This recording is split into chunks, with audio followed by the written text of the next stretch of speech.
यह फिल्म 15 साल के लड़के रोनित के साथ घटी एक सच्ची घटना पर आधारित है। एक शाम अपनी ट्यूशन खत्म करने के बाद वह बस स्टॉप पर बैठा था और घर जाने के लिए बस का इंतजार कर रहा था। एक बूढ़ी औरत को रोता देख रोनित को बहुत बुरा लगा और इंसानियत के नाते उसने उस औरत को पानी पिलाया। उस औरत ने अचानक रोना बंद कर दिया और रोनित की तरफ बहुत ही डरावने अंदाज में देखते हुए उससे पूछा, क्या तुम्हें पता है कि मेरे पति कहाँ हैं? अगर तुम्हें पता है तो मुझे अभी बताओ, नहीं तो तुम्हारे साथ कुछ बुरा हो जाएगा। यह सवाल सुनकर रोनित 2 कदम पीछे हट गया।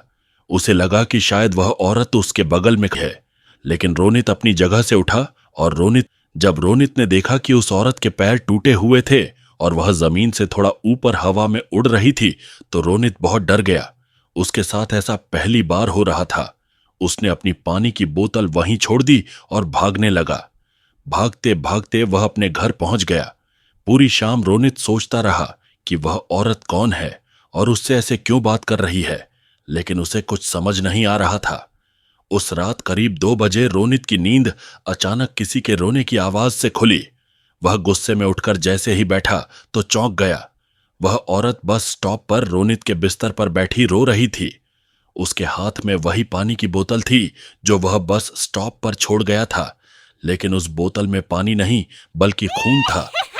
अचानक उसने रोनित को पकड़ लिया और उसका गला घोंटना शुरू कर दिया। उसका चेहरा इतना डरावना था कि ऐसा लग रहा था जैसे वह रोएगी तो खुद को खा जाएगी। मैं हर समय यही कहती रही कि रोनित ने उसके पति को मार दिया है।